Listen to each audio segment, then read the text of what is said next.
what is this path? What is this do nothing path that we do together? I guess if I had to describe it, I would say it's sort of about being open ended, open facing to the mystery. And I mean that not just in the moment as the technique, but I mean maybe more deeply as if I were to describe what this path was that I'm here for and that we're all seem to be here for.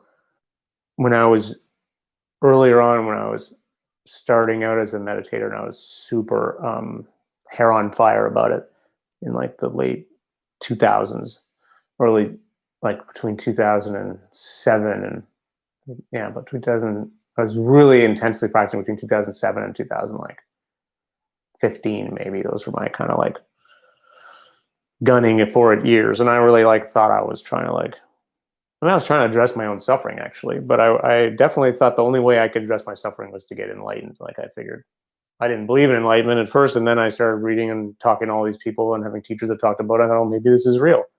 So I want to get there because hey, this is the only way I'm going to address my suffering. I'm too crazy and too miserable, and neurotic. And I need the heavy guns.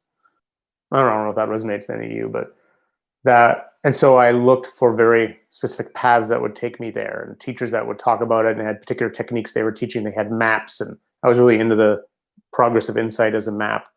It was super influential for me. This map of stages and things that were going to happen. And I remember I had this conversation back then with this teacher. I had all these different teachers that I would explore with.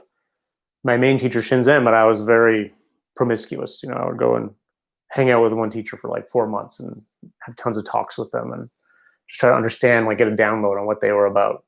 So many. I have folders on my computer. They're like just like 20 folders of just 20 different teachers that at one time or another I was really working with. But this is one guy, this guy Hokai Sobel, who I still connect to sometime. I really like him.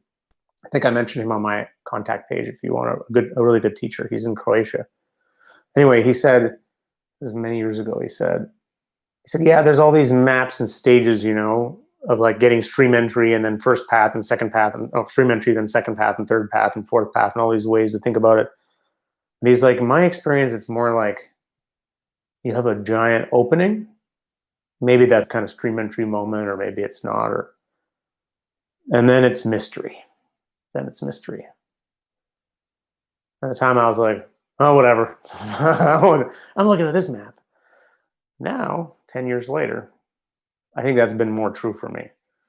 That's probably the truest description of my experience, that you have these experiences, these openings where you start to feel that there's something going on. There's something about this life. There's something about this experience. There's a quality or a direction inside it that is kind of mysterious and it's drawing you along. And there's a kind of my way I think about stream entry, of entering the stream, which is very different than probably how legit Buddhists would think about it, although I don't think anyone has a standard way of thinking about it. I think of it as like when the momentum of that has got you, when you no longer feel like, in a way, you feel like if you just sat and did nothing, you would still be carried somewhere interesting or somewhere. And that for me, that feeling is very much there. And so now it's just about sitting and trying not to have an agenda about where it is I'm going. And that can sound very passive, and I don't mean it in a passive way. I mean, for me, it contrasts an earlier mode of operating, which I was just like, in my head, I knew exactly what I wanted. I was gunning for it and basically riding over top of all the things that were around me. It was like the world was going, hey, look at this. Hey, look at this. And I was like, whatever. And I was going for things, but I was just paving it over with my own intensity and craziness. And now it's much more like, okay, back up. All right, what wants to happen now? And then some new thing emerges, and then it's like, okay, I'll choose that. And you go along with that. So there's still choice, but there's this patience. And then this thing is being shown. Oh yeah, okay, I'll go that way. And it's sort of like, in this sense, we're all our own teachers, and every nervous system is its own path.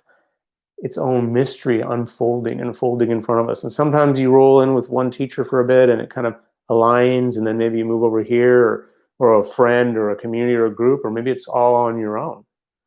But the sense of trusting what your own life is showing you. At the time, you may not even know what it is or how to even talk about it.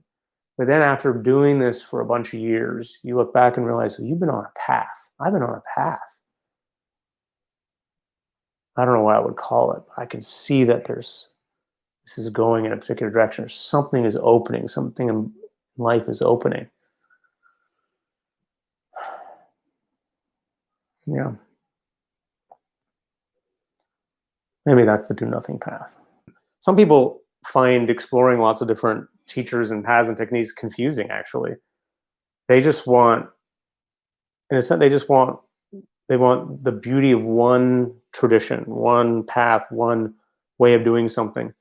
And that can be really, some nervous systems really jive with them. That's beautiful. I mean, to find a lineage that you really jam with, like, oh yeah, that is just a gift. Although I guess what I would say there is just, completely commit yourself. But at a certain point, it can very often happen that, though, there was a certain point with me with Shinzen where after a few years, probably 10 years into my relationship with him, maybe 8 years in, I realized that my path was different in a way, and that his system and what he taught was wonderful, and it so enriched me. I got such a transmission from him, just personally from talking to him, that I was kind of going in a different direction. And it was like, I needed to kind of go and explore that. And every teacher knows that. Yeah, I think that's really what it means to be your own teacher. Sometimes being your own teacher means you want to be with the teacher for a while, because you get a really good, you feel this kindred spiritness, or a guide, or whatever you want to call it. I wish it was a better word for teacher, because it sounds so presumptuous. It's more like somebody who's explored some path or technique, and are just like, yeah, I think this is cool. Come, let me show you what it's about, and let's explore it together. And that's what I mean.